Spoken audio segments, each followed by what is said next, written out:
Yes, Hare Krishna. And so we were discussing about child protection. You remember some of the topics we have discussed regarding the four-dimensional existence of the child: physical, emotional, intellectual. Yes, perfect. And we have discussed in detail about the physical and emotional aspects in previous session.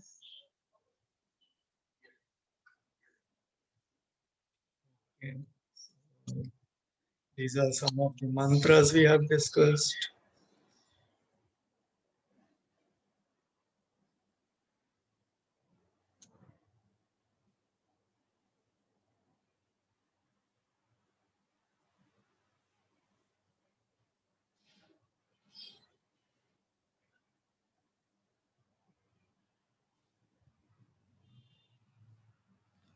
Physical and emotional. These are the two topics we have discussed.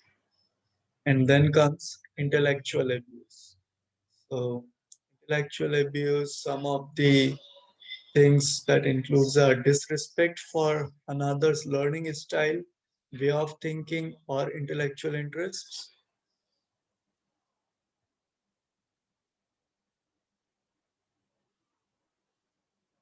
For example, in our Gurukul, there was a child was 5 years, and he made a drawing of an aeroplane where he made one big rectangle, another square on the corner of the paper, a rectangle in the middle, and one circle on the top. And he said, "This is the aeroplane I have made." Now we can say that's funny. That does not look like an aeroplane.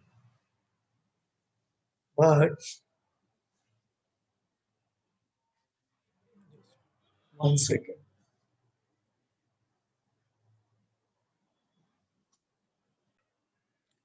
Yes, I was explaining about um, Hare Krishna. His name is Hare Krishna. Um, and his younger brother's name is Hare Rama, if you know them when you were in Indore. So Hare Krishna made the drawing where he made a rectangle in the middle of the paper, a square at the bottom of the paper, and a circle on the top of the paper. And he said, "This is an aeroplane." Now, our understanding of an aeroplane is, and then he explained what he has made. The big rectangle is the place where passengers sit, and the circle on the top is where the pilot is sitting and controlling the aeroplane. So our understanding is the pilot sits inside the aeroplane. So whatever structure he is making, he should make that circle, the seat of the pilot, within the aeroplane. But his imagination may be different, and his imagination may come true in future. Just like nowadays we have remote controlled cars where the driver is not sitting inside the car but controlling the car from outside. Maybe in future the aeroplanes can be controlled from outside the aeroplane. So we cannot say his imagination or his style of expressing things is weird and absolutely out of the box and cannot be accepted. Maybe in future that will become the case. So instead of disrespecting their styles, their way of thinking, their interests, we should try to understand that what is the reason behind that, why they are thinking like that. So if we disrespect, that's an intellectual abuse. And then ridiculing a child's carefully thought out ideas sometimes according to us, because we are elders, we have experience, we have seen the world. According to us, something can be very wild, but the child, according to their experience, according to their ability of thinking, they might have thought with a lot of energy and they have come to a conclusion which may be wrong. But because they have put a lot of energy into it, and if we make fun of them, that the conclusion that you have made is absurd. So that is also an intellectual abuse. Then devaluing their opinions. Many of times their opinions may be childish, but still we should not devalue them. And calling a child that you are stupid or you are slow, because some children may be very brilliant in making crafts, may not be so brilliant in mathematics, or maybe very brilliant in music or any stream, because every individual is unique. We have discussed earlier, and each child has a set of strengths and weaknesses. So, in some of the subjects, if they are not very fast or very brilliant, in some of the other areas of life, they may be.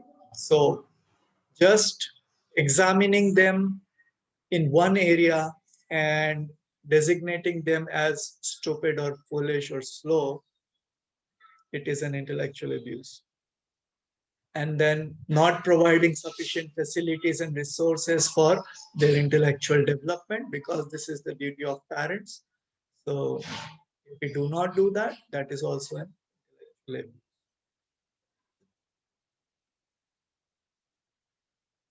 Now, what we can do to protect them from intellectual abuse, one thing is, instead of disrespecting, start respecting them. Whatever they are thinking, whatever is their opinion, whatever creative ideas they have, in whatever way they are expressing themselves, or whatever interest they have, we should respect it.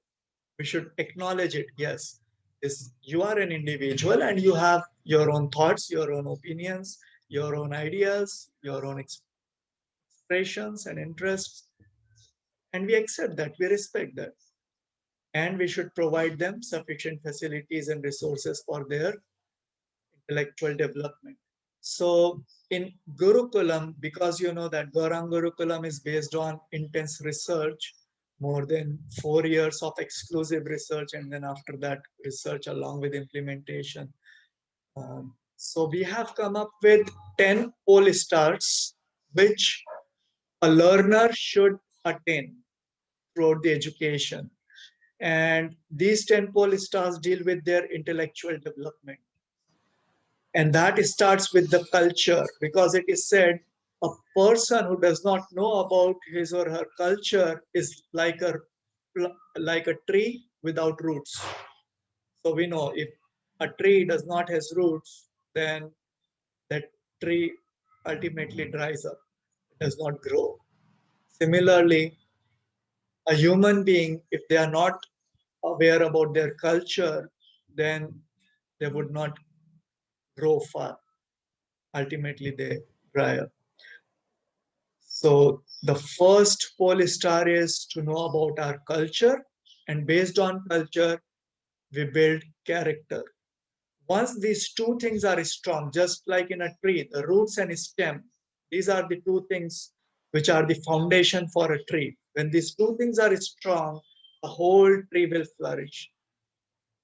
Similarly, for a human being, if they are grounded in culture and character, then their leaves, branches, fruits, flowers, everything will flourish. That means their other areas of life, they will develop and grow.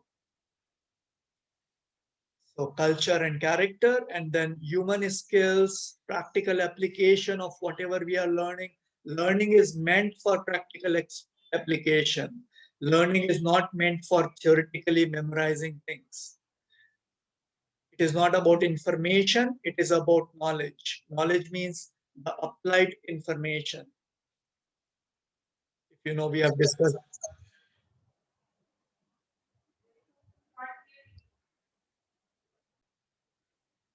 So, yes, I will explain about critical thinking one by one. So, if you have understood about the importance of culture and character, then comes the human skills. Human skills have intrapersonal skills and interpersonal skills. Intrapersonal means dealing with oneself, dealing with one's own mind, dealing with one's own words, dealing with one's own actions, behaviors, and then interpersonal skills, how to behave with others, with elders, with peers, with subordinates in society, with relatives, with friends, with parents, teachers. That is human skills. And then practical application, I was explaining that um, the education can be on three levels: information level, knowledge level, and wisdom level. So the information level of education, which is very prominent nowadays, is very low level of education. So most of the institutions of education, they are just focusing on providing information. That's it. But that is not called education. Unless and until we apply our education, we apply the information that we have in our day-to-day life, the value of education is very little.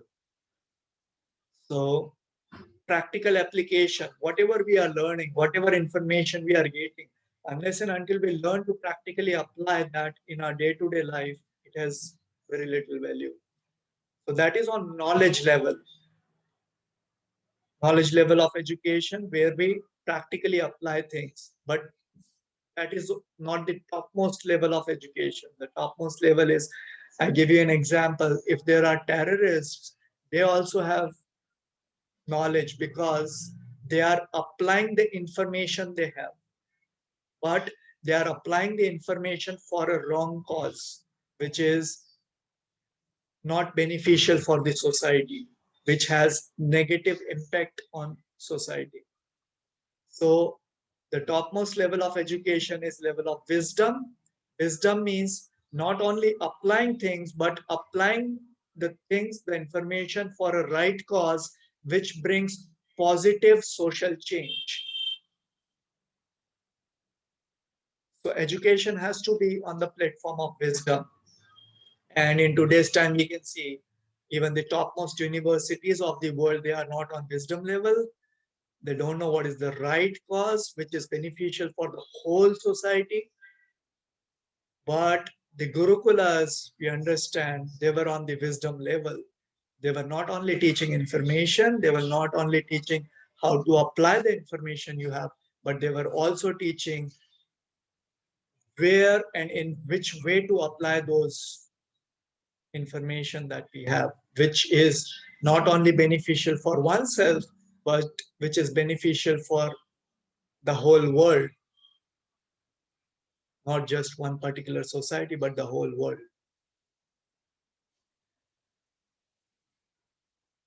And then the decision making.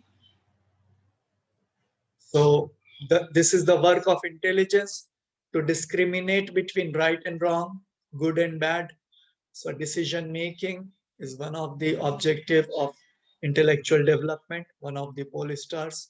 How to make decisions, what should be the principles and rules based on which we should decide what we want to do and what we don't want to do. Then social and environmental welfare, education on the platform of wisdom will definitely lead to social and environmental welfare, because that is beneficial for the whole society as well as for the environment. Then critical thinking, you were asking. So critical thinking is just like Arjuna, when Krishna was saying so many different things, Arjuna was not accepting it blindly. So education is not about blind acceptance. Although the Arjuna had the best of the teachers, who can be a better teacher than Krishna? The best of the teachers, but still Arjuna was having doubts.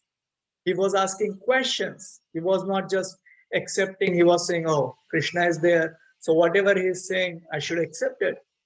No, he was critically evaluating He was saying, Krishna, you are asking me to perform yoga and meditation, dhyana yoga, but that involves mind, and mind is very powerful. It is very restless. I cannot control the mind, so it is not possible for me to perform dhyana yoga. Please suggest me what to do. And even before that, when Krishna explained about karma yoga and then about jnana yoga, so Arjuna asked, which one is better? First you explained about karma yoga and then you are saying jnana yoga. So which one is better? So he was asking. So he was not only hearing, but he was critically evaluating whatever Krishna was saying.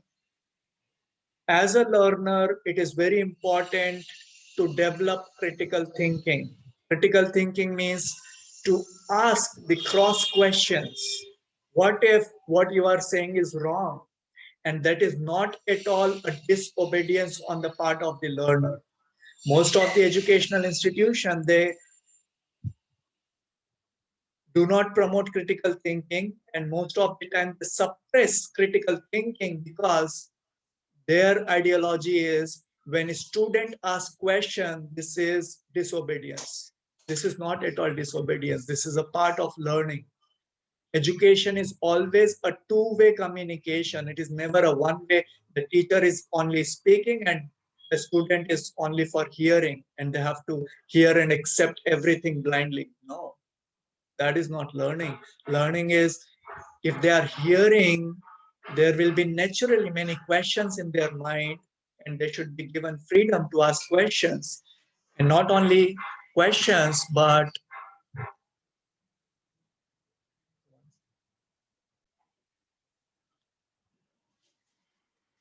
yeah, so the learner, they should be given freedom to ask questions. And their questions should be addressed properly by the teacher. That is the qualification of a teacher.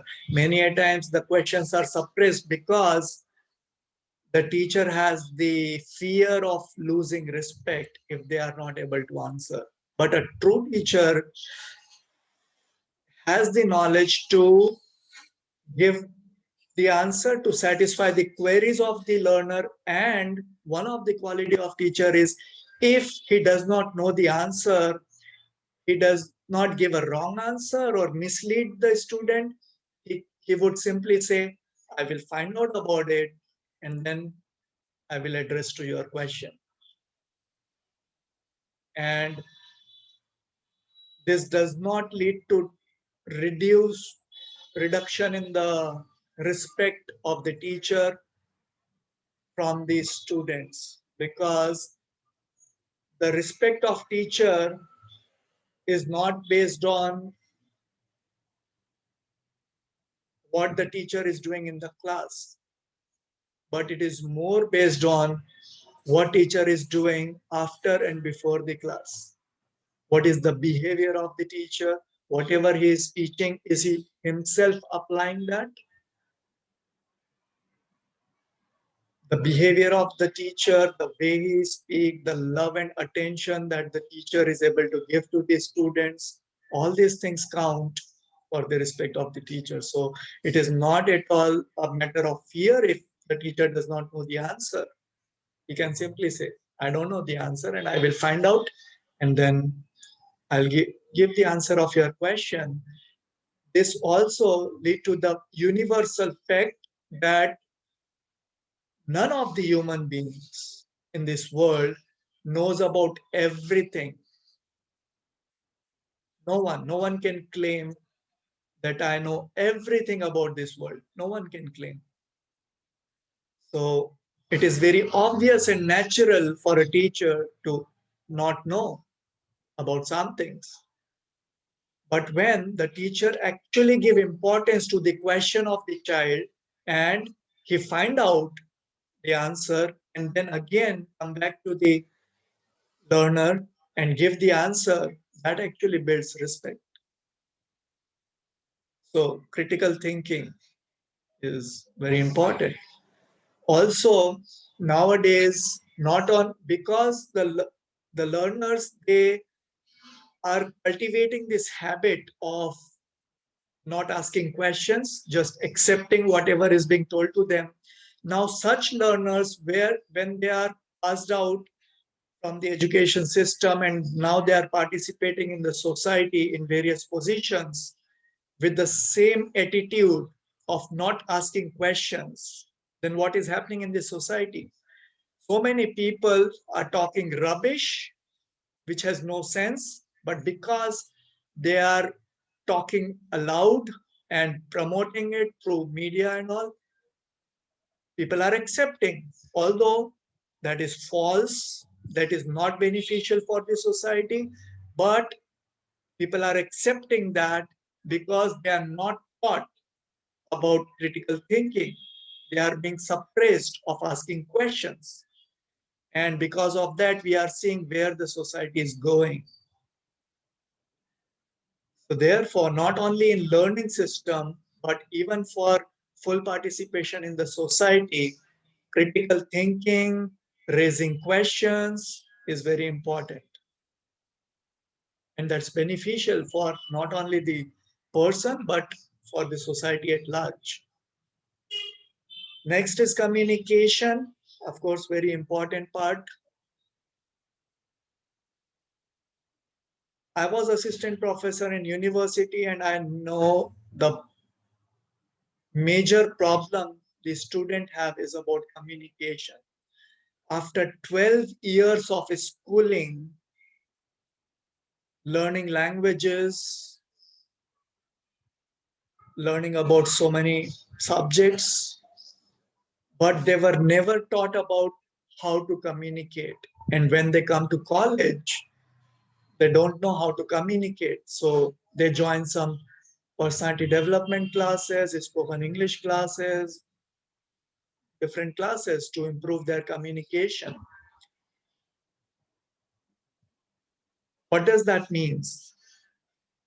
The 12 years they have spent in education system, was that a waste of time that they are not even able to communicate their thoughts properly? So what they have learned in those 12 years, just information about different things, right? So communication from very childhood, because the way we communicate, that shows our knowledge. Like Chanakya Pandit says, you cannot differentiate between an intelligent person and a foolish person unless and until they speak. If both of them are quiet, you cannot differentiate. But when they speak, then you can understand who is intelligent and who is foolish. So communication is very important aspect which reflects your education. Education is not certificate that you have an MA degree, you have a PhD degree, but you don't know how to communicate, you don't know how to express your thoughts, you don't know how to communicate with elders, with peers, with subordinates, with mass people, with individual discussion. All these situations have different types of communications. What is non-verbal communication? How your expressions are communicating, even though you are not speaking anything, but your expressions are communicating. They are telling a lot about what you are thinking and what you want to convey. All those aspects of communication are to be developed in a learner that develops them intellectually. Next is exploration. Now, today is the time of Google. Whatever you want to know, you go to Google and type, and Google gives the answer. This is this. So, to explore things. Now, when you want to know about something, if you know what keywords to use, in less time you can search for exact result. Otherwise, even after having a platform like Google, people spend a lot of time searching what they actually want to explore, what they are actually searching for. So exploration has two aspects. One is to have a habit of exploring things, to have a habit of knowing things, If any new word comes up, to have a attitude of knowing the meaning. And then the second aspect is how to explore, where I can find exactly the correct meaning of that word, where I will find the exact way of doing thing what I'm searching for. So those are the aspects in exploration. And when we have all these 9 pole stars, the 10th pole star is naturally achieved, which is happiness, peaceful, and satisfaction in our life. So happiness, peace, and satisfaction. And that is the objective. Our website also says we are having the objective to make human beings who can lead their life with happiness, peace, and satisfaction. So that is the objective, the pole stars that we want to achieve in each of the learner according to their capacities, and through that they can develop intellectually. About spiritual aspect, spiritual abuse will include not providing them sufficient facilities and resources for spiritual development, and imposing on them the ideas of impersonalism, voidism, sense gratification, rituals. So all these things are taking them away from Krishna, and therefore that is also an spiritual abuse. So I'm sure you know what all these things means. What is impersonalism? What is voidism? What is sense gratification? What is rituals? So in case someone does not know, because these videos will be available for future parents also. So I will just give a brief idea. Impersonalism means having the understanding that God does not has a personal form. God is just like an energy, light or sound, and he does not has a personal form. So this is an spiritual abuse because we cannot have a relationship with energy. We cannot have loving exchanges with light and sound. And spiritual science is all about knowing who is God and how to love him. And whenever there is a question of love, there has to be relationship and there has to be loving exchanges, which is only possible when God is a person. So having the understanding that God is not a person, that is also an spiritual abuse, because that is taking the learner away from Krishna and imposing on him or her some low level criteria about the absolute truth. As we understand from the scriptures, there are 3 levels to understand the absolute truth: Brahmeti, Paramatmeti, Bhagwaniti Shakti. So if we understand the absolute truth as Brahman, as impersonal, that is a very low level of understanding about the absolute truth. That is just like understanding sun through the sunlight, because sunlight has heat and light, so sun also has heat and light. That is just a primary understanding about the sun, not the complete understanding about the sun. Similarly, to understand that the absolute truth is just light, just Brahman, and it is impersonal, that is only a primary understanding about the absolute truth. Then voidism is like the Buddhist says that there is void. Void means nothing exists after we get liberated. So their goal is to making everything zero. Zero means void. Everything zero means we are doing some actions, and because of our actions we are getting some reactions, and because of those reactions we are getting sufferings. So what to do? Don't perform actions. If we don't perform actions, there will be no reactions and then there will be no suffering. But because the soul by nature is dynamic, we cannot remain inactive. We have to perform actions.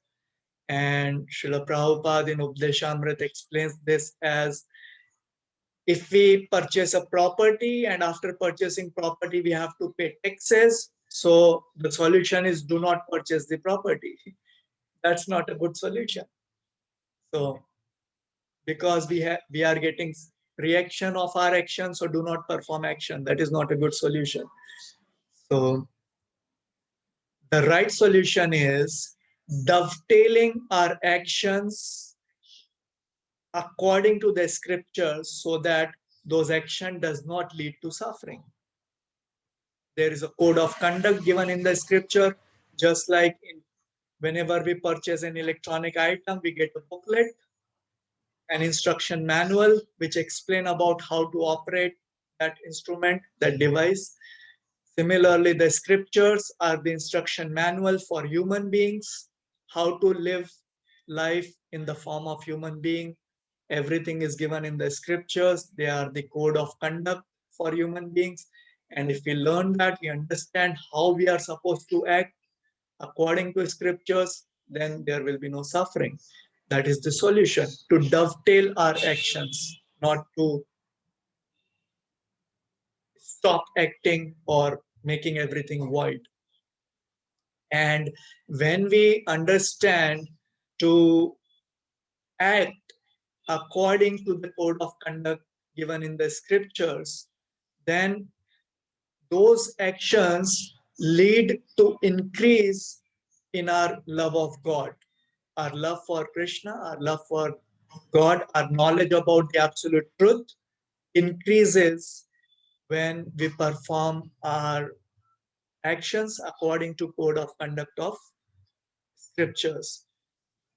If we perform the actions of bhakti, then bhakti naturally leads, or in other way I can say, the knowledge and renunciation naturally follows bhakti. Just like the bogies of the train follows the engine, or the thread follows the needle. So it is explained in the scriptures that knowledge and renunciation follows bhakti. So if we just perform the actions of bhakti, there will not be required separate endeavor for knowledge and renunciation. They will naturally follow. So, and that will lead for our knowledge about the absolute truth and love for Krishna. So on the other hand, if we do not do that, if we do not act according to the code of conduct of scriptures, then that is a spiritual abuse. If we are imposing the idea of voidism upon learners, then sense gratification, of course, being karmis, not accepting God, being atheists, and we are seeing the result of atheism in the world. They have polluted the whole environment, because they are just concerned about their own sense gratification. They are not bothered about the welfare of other fellow human beings, about the animals, about the environment, nature. So if we are promoting sense gratification among learners, we are taking them far away from absolute truth. We are taking far away from Krishna. And therefore, sense gratification is also spiritual abuse. Now, ritual is very important to understand, because it is very close to actual spiritual science. On the name of spiritual practices, we can be just involved in performing rituals. Performing ritual is moving our hands and legs to perform different things without putting our heart into it, without feelings. But the procedures, the actions of spiritual science or bhakti is not about moving our hands and legs, but it is about putting our heart. Whatever we are doing, we do that with feeling. for love of Krishna. And that feeling lead us for purification of the heart, and that brings us more closer to Krishna. But on the other hand, if we just keep performing rituals without feelings, that is not going to lead us closer to Krishna. And many a times when we are very rigid about following rules and regulations, very rigid about following rituals, that lead us away from Krishna, as described in Upadeshamrita, the 6 items that are harmful for bhakti, or which diminishes bhakti. Atyahara prayasascha prajalpa niyamagraha. Niyamagraha is, so niyamagraha has 2 aspects, as you know, niyam agraha and niyam agraha. Both are destructive for bhakti. Niyam agraha and niyam agraha. Not following the rules and regulation, that is also destructive. And following too much of rules and regulation, to be very rigid about rules and regulations, that is also destructive. So rituals are also spiritual abuse if they are not performed with feelings, with heart. Okay, so we'll stop here for today. We'll pause for now. We'll continue next week.